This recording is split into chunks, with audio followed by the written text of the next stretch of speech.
नमस्कार प्रिय विद्यार्थियों। हम लोग एरोमेटिक कंपाउंड्स के बारे में पढ़ रहे हैं। पिछले लेक्चर में हमने एरोमेटिसिटी के बारे में विस्तार से पढ़ा था विभिन्न उदाहरणों के द्वारा, और उसमें हमने ये पाया था कि किसी भी एरोमेटिक यौगिक की जो कैरेक्टरिस्टिक है उसमें 4 इम्पोर्टेंट कैरेक्टरिस्टिक्स ये होती हैं कि कंपाउंड जो है वो साइक्लिक होना चाहिए, चक्रीय होना चाहिए, प्लेनर होना चाहिए, कंप्लीट कॉन्जुगेटेड होना चाहिए, अर्थात उसके अंदर अल्टरनेट पोजीशन पे एकांतर क्रम के अंदर double bond single bond double bond single bond होने चाहिए। और इसके अलावा जो इम्पोर्टेंट एक और चौथा क्राइटेरिया था वो था उसमें एक निश्चित संख्या में पाई इलेक्ट्रॉन होने चाहिए, दैट इज़ 4n+2। 4n+2 संख्या में यदि पाई इलेक्ट्रॉन होते हैं, जो कि हकल का नियम कहलाता है, तो अगर वह 4n+2 संख्या में पाई इलेक्ट्रॉन होंगे तो ही वह यौगिक एरोमेटिक यौगिक होगा। हकल रूल को हमने विस्तार से उसमें थोड़ा जानकारी ली थी, और साथ ही हम ये भी आज पढ़ेंगे कि हकल रूल का बेसिस क्या है, कि ऐसा क्या होता है कि हकल रूल के जो संख्या दी हुई है 4n+2 संख्या में पाई इलेक्ट्रॉन वो होंगे तो ही यौगिक एरोमेटिक होगा। जैसे कि हम यहाँ कह सकते हैं उदाहरण के द्वारा कि साइक्लोब्यूटाडाइईन, जिसमें 2 डबल बॉन्ड्स हैं, ये साइक्लिक है, प्लेनर है, कंप्लीट कॉन्जुगेटेड है, इसमें 4 पाई इलेक्ट्रॉन से मतलब 4n संख्या में पाई इलेक्ट्रॉन है। जबकि ये उदाहरण है बेंजीन का, जिसमें 6 पाई इलेक्ट्रॉन्स हैं, अर्थात 4n+2 संख्या में पाई इलेक्ट्रॉन्स हैं, जिसमें 3 डबल बॉन्ड्स आपको यहाँ दिखाई दे रहे हैं। दोनों ही साइक्लिक है, प्लेनर हैं, कंप्लीट कॉन्जुगेटेड हैं, लेकिन इलेक्ट्रॉन्स की संख्या का अंतर है। इसमें 4 हैं, इसमें 6 हैं, अर्थात इसमें 4n है और इसमें 4n+2 है। तो ऐसा क्या होता है कि 4n+2 पाई इलेक्ट्रॉन वाला जो सिस्टम होगा, कंप्लीट कॉन्जुगेटेड है, प्लेनर है, साइक्लिक है, वही एरोमेटिकता दर्शाता है। यह है इसका बेसिस। इसके बारे में हम थोड़ा सा अध्ययन आज करने जाएंगे। तो हम ये कह सकते हैं कि the basis of aromaticity can be better understood by considering the orbitals and the bonding. Means किस प्रकार से उसमें बॉन्डिंग होती है, कौन सी ऑर्बिटल किस तरह से उसमें भाग लेती हैं, क्या होता है, उसको हम अगर समझ लेंगे तो हम एरोमेटिसिटी को आसानी से समझ पाएंगे। वैलेंस बॉन्ड थ्योरी, जैसा कि हम पढ़ते आ रहे हैं, पिछली कक्षाओं में आपने पढ़ा होगा कि हमें ये बताता है वैलेंस बॉन्ड थ्योरी कि 2 परमाणुओं के बीच में या 2 से अधिक परमाणुओं के बीच में किस प्रकार से बॉन्ड्स बनते हैं और किस प्रकार से उनके बीच में अतिव्यापन हो रहा है, सिग्मा बॉन्ड बन रहा है, पाई बॉन्ड बन रहा है, वगैरह वगैरह। लेकिन वैलेंस बॉन्ड थ्योरी जो है वह इनएडिक्वेट है किसके लिए, कि ऐसे सिस्टम के लिए जिसमें कई सारी पी ऑर्बिटल्स होती हैं, जो पी ऑर्बिटल्स अगल बगल वाली या एडजेसेंट पी ऑर्बिटल्स के साथ में अतिव्यापन कर सकती है और आपस में उनकी स्थिति कई बार डबल बॉन्ड्स की बदल जाती है। तो इस प्रकार के अगर कोई सिस्टम है तो उसको डिस्क्राइब करने के अंदर वैलेंस बॉन्ड थ्योरी जो है वो इनएडिक्वेट है।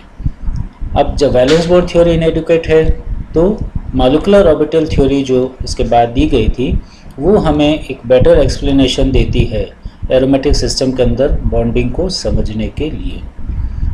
मॉलिक्यूलर ऑर्बिटल थ्योरी बेसिकली आपने इसको भी पढ़ रखा है पिछली कक्षाओं के अंदर, और हम ये कह सकते हैं कि मॉलिक्यूलर ऑर्बिटल थ्योरी जो है is basically is a mathematical combination of atomic orbitals that form a new sets of orbitals that called the molecular orbitals. Means जो पी ऑर्बिटल्स हैं जो कि आपस में कंबाइन होती हैं, वो आपस में मिल के मैथमेटिकल कॉम्बिनेशन उनका होता है कंस्ट्रक्टिव डिस्ट्रक्टिव दोनों तरह का हो सकता है। और जितनी संख्या में एटॉमिक ऑर्बिटल्स या पी ऑर्बिटल्स, क्योंकि हम एरोमेटिक सिस्टम की बात कर रहे हैं, तो एरोमेटिक सिस्टम में पी ऑर्बिटल्स जो है वो पाई बॉन्ड बनाने में काम आती है। तो हम यहाँ पी ऑर्बिटल्स भी कह सकते हैं कि जितनी संख्या में एटॉमिक ऑर्बिटल्स या पी ऑर्बिटल्स आपस में मैथमेटिकल कॉम्बिनेशन से कंबाइन होती हैं, उतनी ही संख्या में हमें मॉलिक्यूलर ऑर्बिटल्स प्राप्त होती हैं। मॉलिक्यूलर ऑर्बिटल जो हैं वह स्पेस के अंदर एक रीजन एक्वायर करती हैं जिसके अंदर माना जाता है कि इलेक्ट्रॉन्स उस एरिया के अंदर या उस क्षेत्र के अंदर होते हैं। जब हम एटॉमिक ऑर्बिटल के मैथमेटिकल कॉम्बिनेशन से मॉलिक्यूलर ऑर्बिटल्स के सेट्स बनाते हैं, या हमें इस प्रकार के मॉलिक्यूलर ऑर्बिटल्स के सेट्स जब प्राप्त होते हैं तो हम ये कह सकते हैं कि यदि दो एटॉमिक ऑर्बिटल कंबाइन होंगी तो हमें दो मॉलिक्यूलर ऑर्बिटल्स प्राप्त होंगे। या हम यूँ कह सकते हैं कि यदि n एटॉमिक ऑर्बिटल्स आपस में कंबाइन होती हैं तो हमें n मॉलिक्यूलर ऑर्बिटल्स प्राप्त होंगी। तो हम ये कह सकते हैं कि एरोमेटिसिटी जो है वह p ऑर्बिटल्स के ओवरलैप पे आधारित है, ये हमें ध्यान रखना है, जैसा कि अभी मैंने पहले आपको बताया था। अब बॉन्डिंग हमें समझनी है तो ऑर्बिटल्स की नेचर भी हमें थोड़ा सा देखना होगा कि जो p ऑर्बिटल है जो कि आपस में कंबाइन होती हैं वह कॉम्बिनेशन कंस्ट्रक्टिव डिस्ट्रक्टिव दोनों हो सकता है, जो हम आगे विस्तार से पढ़ेंगे डायग्राम्स के द्वारा। उसके अंदर हम ये कह सकते हैं कि p ऑर्बिटल्स के अंदर दो लॉब्स होते हैं, ये दोनों लॉब्स अपोजिट फेस के होते हैं, जिसको हम आगे और देखेंगे। तो जो दोनों अपोजिट फेस हैं उनके बीच में एक नोड होता है जिसके अंदर इलेक्ट्रॉन सिटी न्यूनतम होती है या ज़ीरो होती है, जिसके अंदर इलेक्ट्रॉन डेंसिटी नहीं होती है। तो p ऑर्बिटल जो कंबाइन होंगी उसके अंदर किस तरह से वो कंबाइन होंगी और किस तरह से हमें मॉलिक्यूलर ऑर्बिटल्स प्राप्त होंगी उसके बारे में हम आगे पढ़ेंगे। जैसा कि यहाँ चित्र में हमें दिखा रखा है कि p ऑर्बिटल्स, जैसे दो p ऑर्बिटल्स हैं आपस में कंबाइन हो रही हैं, और कंबाइन होने से यह जो उदाहरण है इधर, ये हमें कंस्ट्रक्टिव ओवरलैप का या कंस्ट्रक्टिव मैथमेटिकल कॉम्बिनेशन का उदाहरण दे रखा है, जिसमें जुड़ने वाली दोनों p ऑर्बिटल्स एक दूसरे के समान फेज में हैं, लाइक फेज इंटरेक्शन हो रहा है। यहाँ पे एक p ऑर्बिटल के एक लॉब को ब्लू कलर में और दूसरे लॉब को रेड कलर के अंदर हमें बता रखा है। तो ब्लू आपस में साइड बाई साइड ओवरलैप करती हैं और रेड आपस में साइड साइड ओवरलैप करके हमें इस प्रकार से जो मॉलिक्यूलर ऑर्बिटल मिलती हैं उसके अंदर इलेक्ट्रॉन डेंसिटी दोनों न्यूक्लियाई के बीच के अंदर अधिकतम होती है, या यूँ कह सकते हैं दोनों न्यूक्लियाई के बीच में इलेक्ट्रॉन डेंसिटी पाई जाती है। तो इस प्रकार का जो कंस्ट्रक्टिव ओवरलैपिंग होता है या कंस्ट्रक्टिव जो मैथमेटिकल कॉम्बिनेशन से मॉलिक्यूलर ऑर्बिटल हमें मिलती है वह उसको हम पाई बॉन्डिंग मॉलिक्यूलर ऑर्बिटल कहते हैं। दूसरा है डिस्ट्रक्टिव कॉम्बिनेशन। तो डिस्ट्रक्टिव कॉम्बिनेशन में हम ये देख रहे हैं कि जब अपोजिट फेस एक दूसरे के सामने हो, जैसे कि हम यहाँ देख रहे हैं कि ब्लू के सामने रेड आ रहा है, ये कॉम्बिनेशन ब्लू के सामने ब्लू भी था और ब्लू के सामने रेड भी, मीन्स अपोजिट, एक ऑर्बिटल का ब्लू दूसरे ऑर्बिटल का रेड, मीन्स इसका प्लस तो दूसरे का माइनस। हम ये कह सकते हैं कि जब ये आपस में इस प्रकार से साइड बाय साइड ओवरलैप करेंगी अपोजिट फेज के साथ, तो हमें जो मॉलिक्यूलर ऑर्बिटल मिलेंगे उसके अंदर दोनों न्यूक्लियाई के बीच में किसी प्रकार की इलेक्ट्रॉन डेंसिटी नहीं होती है, या यूँ कह सकते हैं कि उनके बीच में नोड आ जाता है। तो इस प्रकार से जो हमें मॉलिक्यूलर ऑर्बिटल मिलेगी उसको हम पाई एंटी बॉन्डिंग मॉलिक्यूलर ऑर्बिटल कहते हैं। हमने पाई और पाई स्टार ये यहाँ क्यों लगाया, क्योंकि p ऑर्बिटल्स एरोमेटिक सिस्टम के अंदर पाई बॉन्ड्स बनाने में काम आती है, और हम यहाँ पाई बॉन्ड्स के बारे में ही चर्चा कर रहे हैं एरोमेटिसिटी को समझने के लिए। तो इस तरह से हम कह सकते हैं कि पाई bonding molecular orbital constructive combination से बन रही है, और pi star anti bonding molecular orbital destructive combination से बन रही हैं। अब जब साइड बाय साइड ओवरलैप होगा तो हम ये कह सकते हैं कि चूंकि संख्या में दो एटॉमिक ऑर्बिटल्स या दो p ऑर्बिटल्स आपस में जुड़ती हैं, तो एक कंस्ट्रक्टिव एक डिस्ट्रक्टिव, तो हम दो संख्या में ही हमें मॉलिक्यूलर ऑर्बिटल्स प्राप्त होंगी। इसके अंदर एक बॉन्डिंग और एक एंटी बॉन्डिंग मॉलिक्यूलर ऑर्बिटल होती है। यहाँ पे हमने इसका इलेक्ट्रॉन्स का फिलिंग पैटर्न समझने के लिए हम इसको डायग्राम को देख सकते हैं कि जब दो एटॉमिक p ऑर्बिटल्स कंबाइन होती हैं हमें दो मॉलिक्यूलर ऑर्बिटल्स प्राप्त हो रही हैं, जैसा कि अभी हमने पढ़ा था, एक बॉन्डिंग और एक एंटी बॉन्डिंग। यहाँ पर एटॉमिक ऑर्बिटल्स का जो एनर्जी लेवल है वो यहाँ पे इस तरह से हमें दिख रहा है।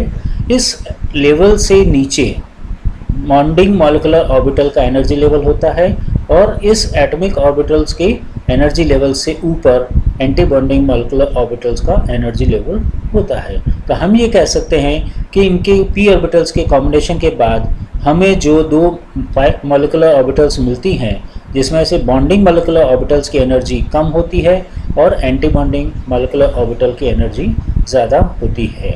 तो इस तरह से जब अब इलेक्ट्रॉन अगर भरे जाने हैं तो दोनों p ऑर्बिटल से एक एक इलेक्ट्रॉन अर्थात कुल 2 इलेक्ट्रॉन्स हैं और दोनों इलेक्ट्रॉन सबसे पहले कम ऊर्जा वाले एनर्जी लेवल में भरे जाएंगे। तो इस तरह से दोनों ही electron pi bonding molecular orbital में अपनी पोजीशन ऑक्यूपाई कर लेते हैं, जबकि एंटी बॉन्डिंग ऑर्बिटल जो है पूर्ण रूप से खाली रहती है। तो इस तरह से हम कह सकते हैं कि इस प्रकार के सिस्टम में यदि दोनों ही इलेक्ट्रॉन या जितने भी इलेक्ट्रॉन्स आ रहे हैं वो सारे के सारे यदि पाई बॉन्डिंग मॉलिक्यूलर ऑर्बिटल में यदि चले जाते हैं तो वह सिस्टम स्थायी हो जाता है। बेंजीन का उदाहरण यहाँ आपके सामने। बेंजीन के अंदर हम ये देख सकते हैं क्लियर कि टोटल 6 p ऑर्बिटल्स हैं, जो कि साइक्लिक सिस्टम जो हेक्सागन सिस्टम है उसके अंदर ये यहाँ पर आपको इस तरह से डायग्रामेटिकली समझा रखा है। इसमें टोटल 6 p ऑर्बिटल हैं। ये 6 p ऑर्बिटल्स के अंदर आपस में ये डबल बॉन्ड्स बनाने के लिए अगल बगल वाली p ऑर्बिटल्स से ओवरलैप कर सकती हैं। अब ये ओवरलैप एक इधर भी आपस में हो सकता है तो ये इधर भी हो सकता है।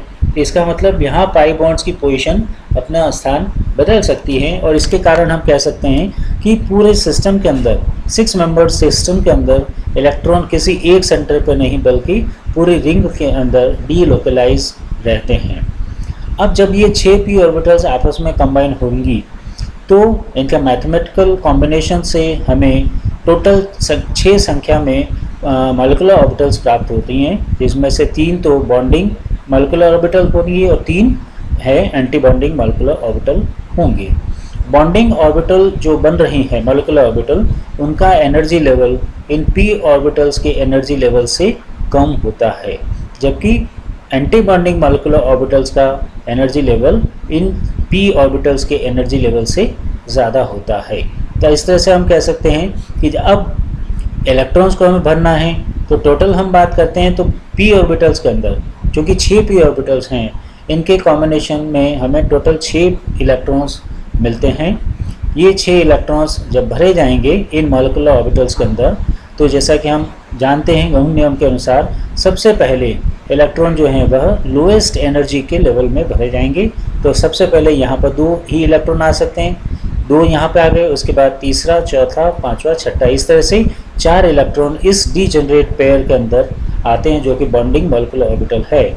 इस प्रकार से 6 electron pi bonding molecular orbitals के अंदर भर दिए जाते हैं, जबकि एंटी बॉन्डिंग ऑर्बिटल जो है पूर्ण रूप से खाली रहती हैं, उसके अंदर कोई भी पाई इलेक्ट्रॉन अपनी पोजीशन ऑक्यूपाई नहीं कर सकता। तो इस तरह से हम कह सकते हैं कि बेंजीन जो है वह एरोमेटिक क्यों है? क्योंकि बेंजीन के अंदर मॉलिक्यूलर ऑर्बिटल डायग्राम के अंदर हम यहाँ देख सकते हैं कि 6 के 6 इलेक्ट्रॉन वह बॉन्डिंग मॉलिक्यूलर ऑर्बिटल में जा रहे हैं, जिनका energy level in 6 atomic p orbitals की तुलना में कम होता है।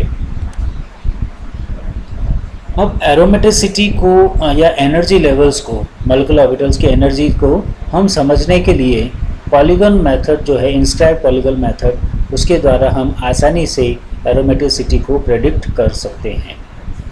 अब भी polygon method for predicting the aromaticity है क्या, इसको हम थोड़ा सा समझें तो आप ये कह सकते हैं कि सबसे पहले एक सर्कल आप ड्रॉ कर लें। उस सर्कल के अंदर जो भी पॉलीगन है जिसकी एरोमेटिसिटी के बारे में हमें बात करनी है, वो 3 मेंबर्ड हो सकता है, 4 मेंबर्ड हो सकता है, 5 मेंबर्ड हो सकता है, 6 मेंबर्ड एंड सो ऑन।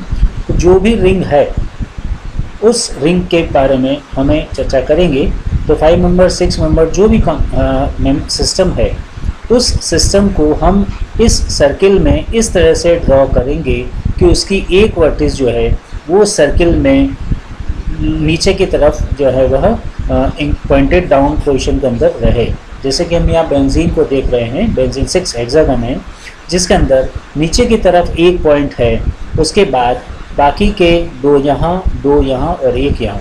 तो कहने का मतलब ये कि जो 6 टोटल वर्टिसेस हैं वो इन सर्कल पे इस प्रकार से टच करें कि जिनमें से एक जो वर्टिस है वो सर्कल में नीचे की तरफ टच करते हुए या पॉइंटिंग डाउन पोजीशन के अंदर वो सर्किल को टच करे या इंटरसेक्ट करे।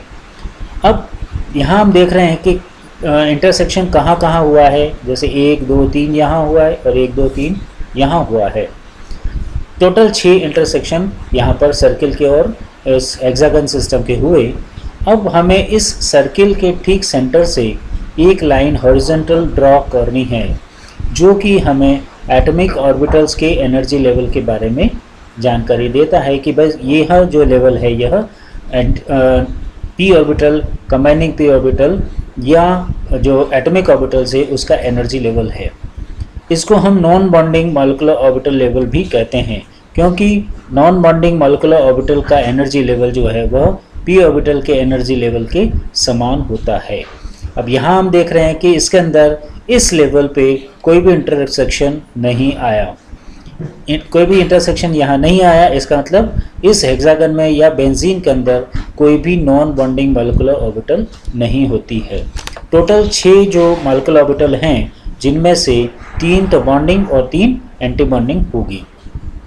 अब यहाँ पे हम एनर्जी लेवल के आसपास ये कह सकते हैं कि जहाँ जहाँ सर्किल का इंटरसेक्शन पॉलीगन से हुआ, उन पॉइंट्स को हम हॉरिजॉन्टल लाइन छोटी छोटी बनाकर इस प्रकार से एनर्जी लेवल बना लेते हैं। तो हम यहाँ कह सकते हैं कि हेक्सागन मीन्स बेंजीन के अंदर यहाँ पर कुल 3 यहाँ और 3 यहाँ, कुल 6 जो है वह एनर्जी लेवल दिखाई दे रहे हैं, जिसमें सबसे नीचे लोएस्ट एनर्जी का एक लेवल है। उसके बाद 2 लेवल जो हैं वो डीजेनरेट पेयर के अंदर हैं। उसके बाद 2 अगेन डीजेनरेट पेयर के अंदर हैं, लेकिन ये एंटी बॉन्डिंग मॉलिक्यूलर ऑर्बिटल के हैं। और सबसे ऊपर एक हाईएस्ट एनर्जी का एनर्जी लेवल जो कि एंटी बॉन्डिंग मॉलिक्यूलर ऑर्बिटल का है। तो 3 बॉन्डिंग और 3 एंटी बॉन्डिंग मॉलिक्यूलर ऑर्बिटल्स का हमें यहाँ पर दिखाई देते हैं। तो इस प्रकार से हम पॉलीगन मेथड के द्वारा किसी भी पॉलीगन के लिए, जो कि 3 मेंबर, 4 मेंबर, 5 मेंबर कोई भी हो सकता है, 6 मेंबर हो सकता है, उसको हम किस प्रकार से सर्कल के अंदर ड्रॉ करें और किस प्रकार से हम उनकी एनर्जी लेवल को यहाँ पर देख सकते हैं। जब एक बार ये एनर्जी लेवल हमें डिसाइड हो गया और हमें ये पता पड़ गया कि इसके अंदर नॉन बॉन्डिंग ऑर्बिटल है या नहीं है, पाई बॉन्डिंग कितनी है, पाई एंटी बॉन्डिंग मॉलिक्यूलर ऑर्बिटल्स कितनी है, जब ये डिसाइड हो गया तब हमें इलेक्ट्रॉन्स की पोजीशंस या इलेक्ट्रॉन्स को भरने में, फिल करने में आसानी हो जाती है। यहाँ इलेक्ट्रॉन्स को भरने का सिस्टम बताया गया है कि सबसे पहले लोएस्ट एनर्जी लेवल के अंदर इलेक्ट्रॉन्स को भरे जाना है। तो 2 इलेक्ट्रॉन्स हमने साई 1 के अंदर यहाँ पर भर दिया। उसके बाद 4 इलेक्ट्रॉन्स जो हैं, 2 इधर और 2 इधर, कुल मिला के 6 इलेक्ट्रॉन जो कि बेंजीन के अंदर हैं, उन 6 इलेक्ट्रॉन को पोजीशन टोटली वह पाई बॉन्डिंग मॉलिक्यूलर ऑर्बिटल्स में आ जाती है। एंटी बॉन्डिंग मॉलिक्यूलर ऑर्बिटल जो आपको यहाँ पे दिख रही हैं वो कंप्लीट रूप से खाली रहती है, वैकेंट रहती है, इसके अंदर कोई भी इलेक्ट्रॉन नहीं आता है। इस तरह से हम कह सकते हैं कि चूँकि इस तरह से एनर्जी लेवल्स में हम आसानी से देख पा रहे हैं कि बॉन्डिंग मॉलिक्यूलर ऑर्बिटल्स के अंदर ही सारे इलेक्ट्रॉन भरे जाते हैं, कोई भी बॉन्डिंग मॉलिक्यूलर ऑर्बिटल खाली नहीं है, कंप्लीटली फिल्ड है, और सभी का एनर्जी लेवल जो है वो एटॉमिक ऑर्बिटल्स के लेवल की तुलना में कम है। अर्थात यूँ कह सकते हैं कि इसके अंदर अतिरिक्त स्थायित्व है। ये जो पॉलीगन मेथड है यह किसी भी मोनोसाइक्लिक कंप्लीटली कंजुगेटेड सिस्टम के लिए वैलिड है, काम करता है, और साथ ही साथ ये हकल रूल का जो नियम है 4n+2 पाई रूल, उसके साथ कंसिस्टेंट भी है। तो इसके अंदर हम ये कह सकते हैं कि कंसिस्टेंट क्यों, क्योंकि हकल रूल हमें ये कहता है कि इस संख्या में अगर इलेक्ट्रॉन हैं 4n+2 संख्या में और साइक्लिक है, कंप्लीट कंजुगेटेड है, प्लेनर है, तो वह यौगिक एरोमेटिक होगा। तो हम यहाँ कह सकते हैं कि यदि 4n+2 संख्या में पाई इलेक्ट्रॉन हैं तो इस प्रकार के सिस्टम के अंदर जो 4n+2 पाई इलेक्ट्रॉन्स हैं वे सारे के सारे इलेक्ट्रॉन जो वो बॉन्डिंग मॉलिक्यूलर ऑर्बिटल में भर दिए जाते हैं। इस प्रकार से हम आगे इसको पॉलीगन मेथड को और आसानी से समझ सकते हैं। 5 मेंबर रिंग और 7 मेंबर रिंग, इनके अंदर किस प्रकार से पॉलीगन मेथड के द्वारा हम इसकी एरोमेटिसिटी को प्रेडिक्ट कर सकते हैं, ये उदाहरण आपके सामने। साइक्लोपेंटाडाइएनाइल एनायन और 7 मेंबर के अंदर ट्रॉपिलियम कैटाइन दोनों ही के अंदर 6 पाई इलेक्ट्रॉन होते हैं, जो कि हकल के नियमानुसार हैं 4n+2 पाई इलेक्ट्रॉन। दोनों ही सिस्टम्स के अंदर 3 बॉन्डिंग मॉलिक्यूलर ऑर्बिटल है। जैसा कि हमने पहले पॉलीगन मेथड को डिस्क्राइब किया था, उसके अंदर हमने बताया था कि जो भी पॉलीगन है, यहाँ 5 मेंबर्ड है, ये 7 मेंबर्ड है। इस पॉलीगन को इस सर्कल के अंदर हमें इस तरह से ड्रॉ करना है कि एक पॉइंट जैसे हम यहाँ देख रहे हैं ये वाला, और एक पॉइंट ये यहाँ पर, दोनों ही डाउनवर्ड पोजीशन में, टचिंग डाउनवर्ड, सर्किल को टच करता है डाउन पोजीशन के अंदर। इस प्रकार से हम यहाँ से स्टार्ट करते हैं। उसके बाद बाकी के जो भी वर्टिसेस हैं उसको इस प्रकार से ड्रॉ कर लिया जाता है। और यहाँ पे हम देख रहे हैं कि टोटल 5 प्लेसेस के ऊपर इंटरसेक्शन हुआ है पॉलीगन का सर्कल के साथ में।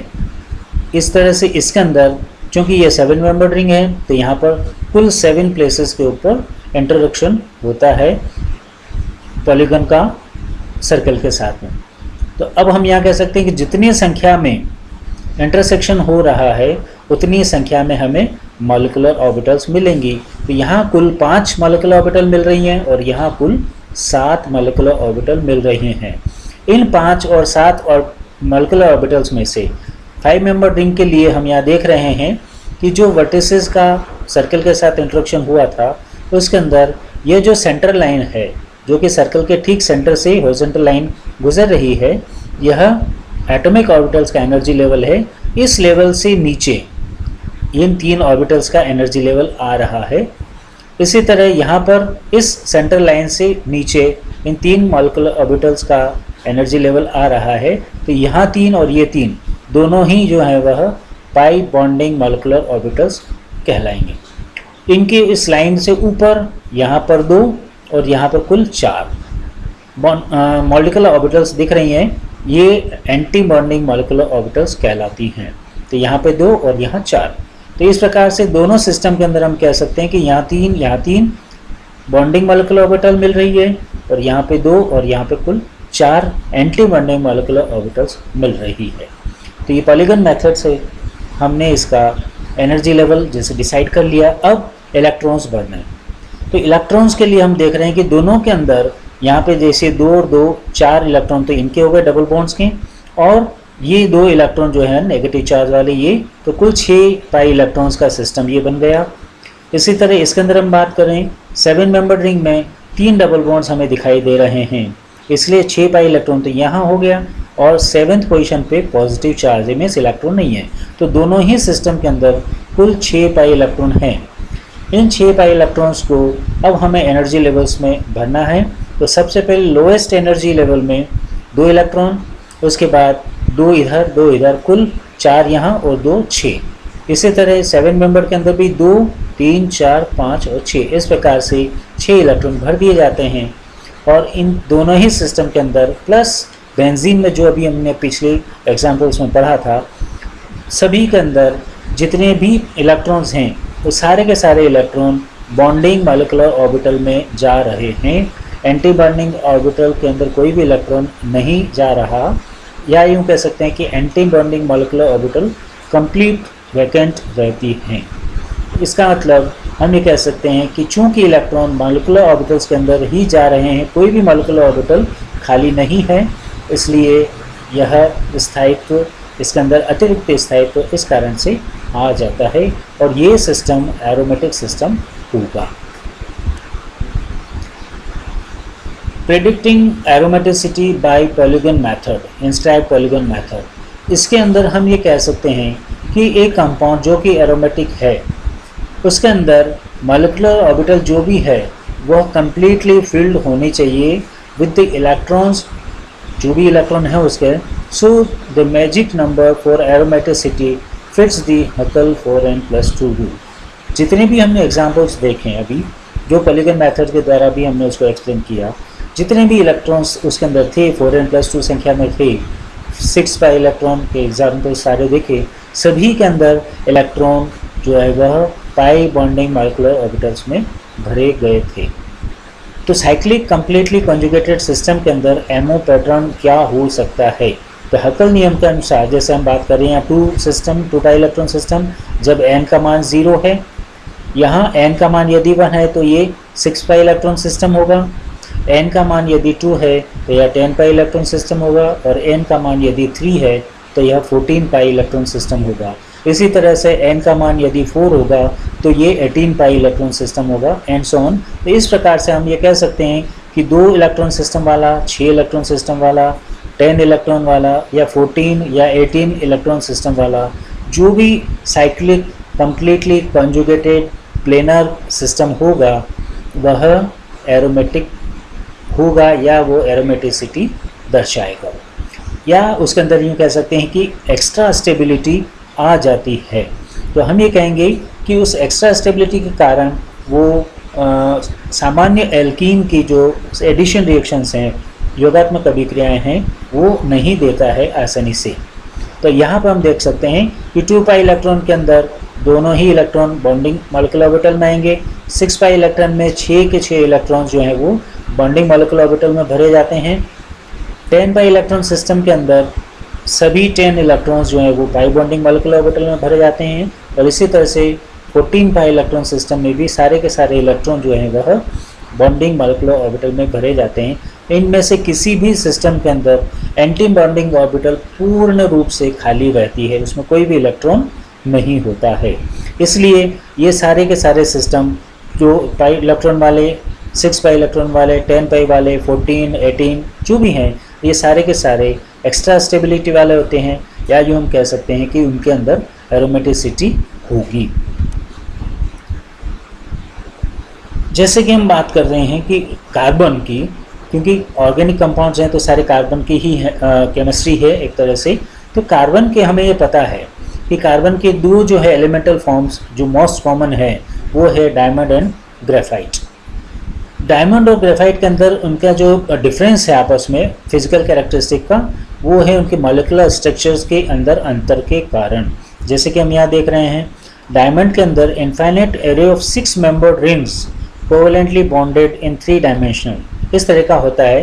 तो हम यहाँ कह सकते हैं कि ये हेक्सागन 6 कार्बन का जो रिंग है वो 3 डायमेंशनल पैटर्न पे इस तरह से इनफाइनाइट एरे जो है हम कह सकते हैं कि वो होता है। तो इस 3 डायमेंशनल अरेंजमेंट के कारण डायमंड जो है वो हार्ड होता है, जबकि ग्रेफाइट के अंदर बेंजीन रिंग्स की जो कोवेलेंटली बॉन्डेड इन 2 डायमेंशनल, तो ये बेंजीन रिंग जो है वो एक दूसरे से जुड़ी हुई एक कंटिन्यू लेयर जो इनफाइनाइट लेयर उसके अंदर होती है, और एक लेयर दूसरी लेयर से जो वो है वीक इंटरमोलिकुलर फोर्सेस से जुड़ी हुई रहती हैं। तो हम कह सकते हैं कि ग्रेफाइट जो है इस प्रकार के वीक इंटरमोलिकुलर फोर्सेस के कारण वो सॉफ्ट होता है।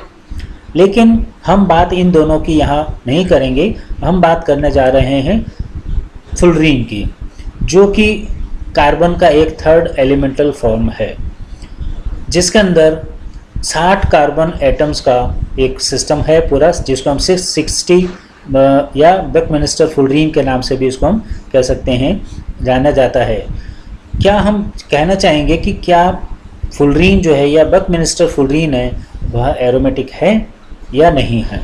जैसे हमने देखा सारा कि बेंजीन है, नफ्थेलीन है, एंथ्रेसीन है, फिनेंथ्रीन है, या साइक्लोपेंटाडाइनाइल एनाइन है, जो भी सारे सिस्टम हैं सारे के सारे एरोमेटिक हैं। तो क्या यह एरोमेटिक है? नहीं, ये एरोमेटिक नहीं है। क्यों? क्योंकि यह इसकी जो संरचना है यह प्लेनर नहीं है, दिस इज़ नॉट प्लेनर।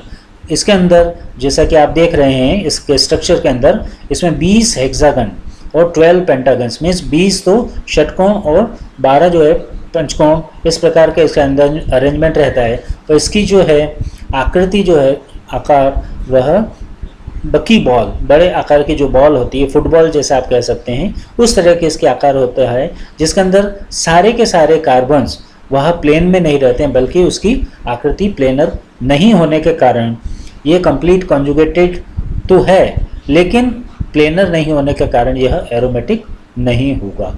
इसी कारण जो फुलरीन है वह इलेक्ट्रॉन्स नहीं के साथ एडिशन रिएक्शंस आसानी से देता है, जैसे कि सामान्य एल्कीन देती हैं। आज के लिए मैं समझता हूँ इतना बहुत है, आपको समझ पड़ा होगा अच्छे से कि एरोमेटिक कंपाउंड्स क्या होते हैं। हकल रूल को हमने विस्तार से पढ़ा। हैकल रूल किस प्रकार से उसकी बेसिक जो है बेसिस क्या है उसको भी हमने विस्तार से पढ़ा। आशा है आपको ये पसंद आया होगा। Thank you.